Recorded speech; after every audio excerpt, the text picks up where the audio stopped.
Kerapan sapi Madura sudah banyak dikenal oleh masyarakat lokal, nasional bahkan internasional.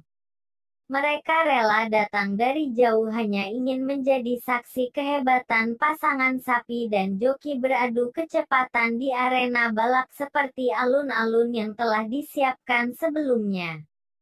Terdapat beberapa macam lomba kerapan sapi seperti tingkat desa, tingkat kecamatan, tingkat kabupaten hingga Piala Presiden yang menjadi ajang prestisius bagi para pemilik sapi.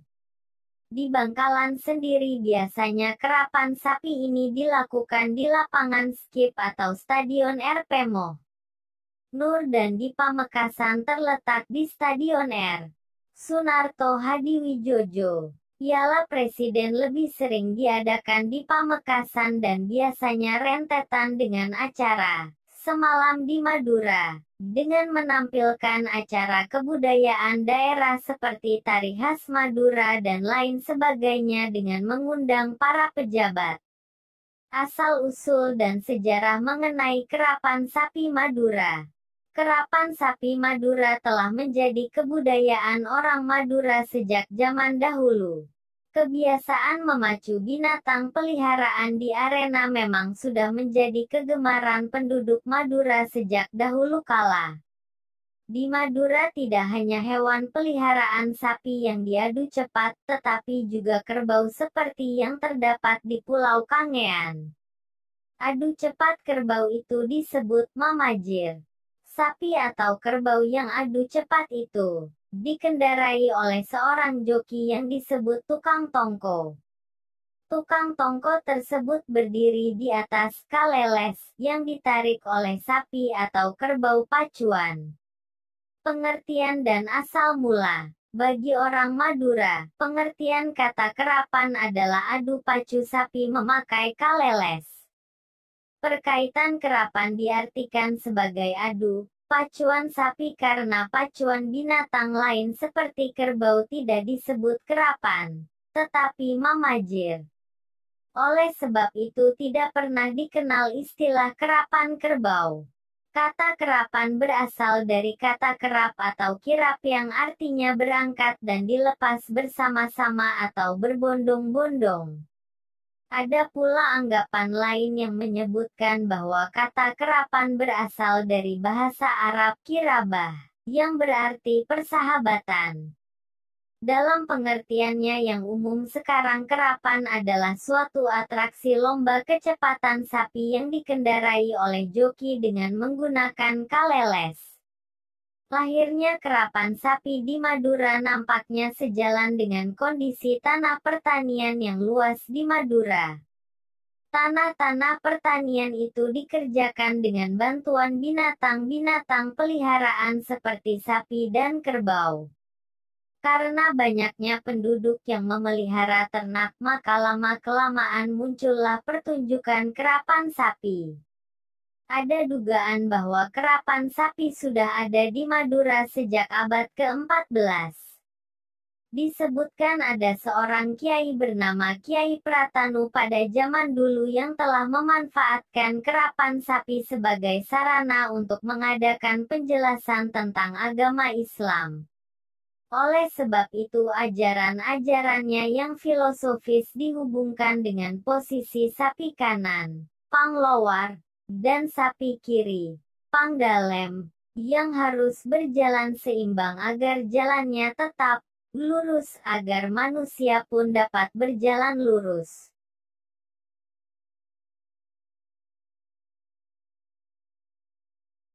Cerita lain mengatakan, pada abad ke-14 Disapudi memerintahkan Panembahan Lingi. Ia banyak berjasa dalam menanamkan cara-cara berternak sapi yang kemudian dilanjutkan oleh puteranya, Adipodai. Sang putra lama mengembara di Madura Daratan dan ia memanfaatkan pengalamannya di bidang pertanian di Pulau Sapudi sehingga pertanian semakin maju. Karena pertanian sangat maju pesat, maka dalam menggarap lahan itu para petani seringkali berlomba-lomba untuk menyelesaikan pekerjaannya. Kesibukan berlomba-lomba untuk menyelesaikan pekerjaan itu akhirnya menimbulkan semacam olahraga atau lomba adu cepat yang disebut karapan sapi.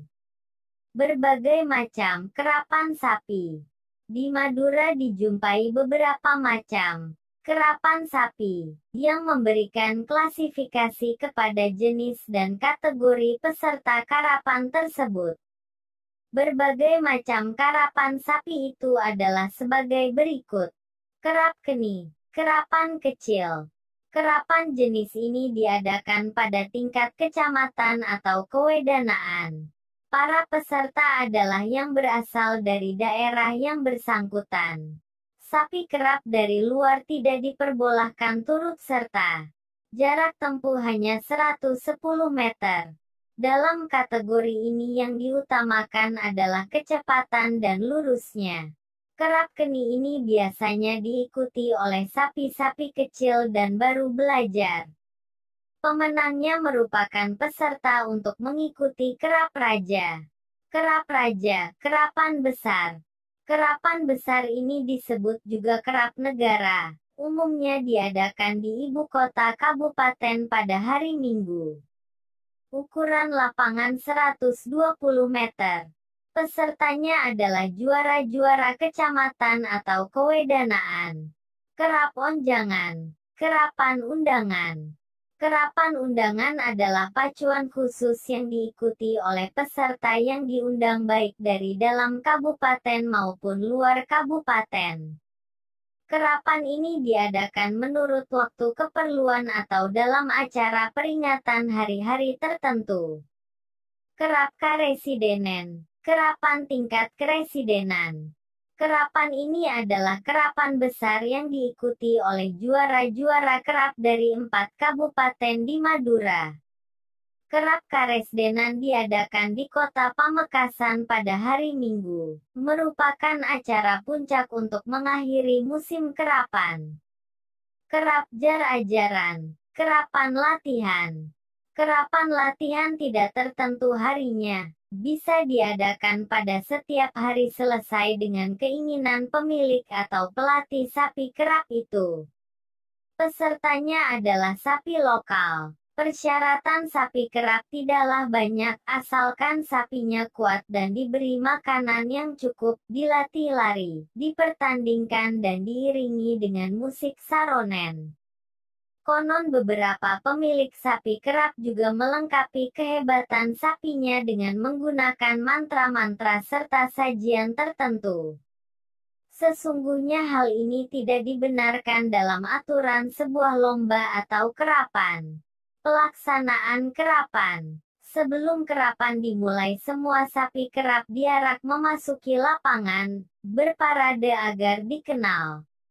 Kesempatan ini selain digunakan untuk melemaskan otot-otot sapi karena sudah ditambatkan, juga merupakan arena pamer akan keindahan pakaian, hiasan sapi-sapi yang akan berlomba.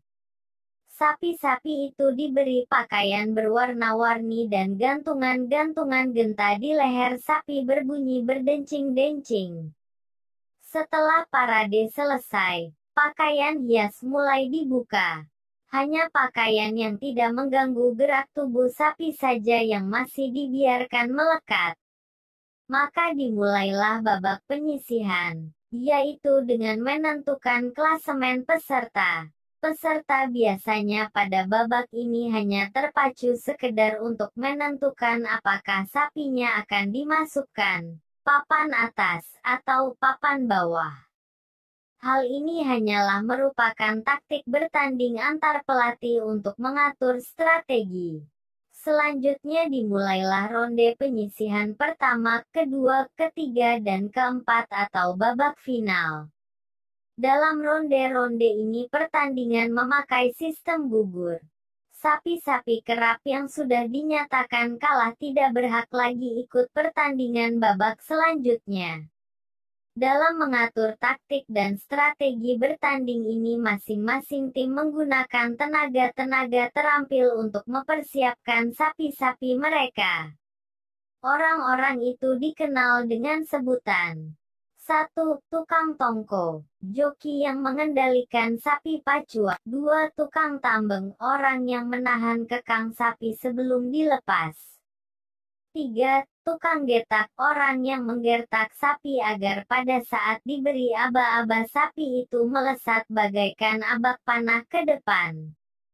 4. Tukang tonja, orang yang bertugas menarik dan menuntun sapi agar patuh pada kemauan pelatihnya.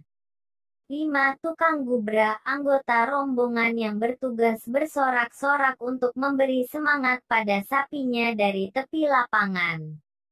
Mereka tidak boleh memasuki lapangan dan hanya sebagai supporter. Demikian sekilas tentang kerapan sapi di Madura yang sudah merupakan acara hiburan tradisi yang masih lestari sebagai konsumsi wisatawan, tetapi juga telah membawa akibat positif bagi masyarakat Madura di bidang ekonomi, kreativitas budaya dan sekaligus juga telah melestarikan penghargaan masyarakat terhadap warisan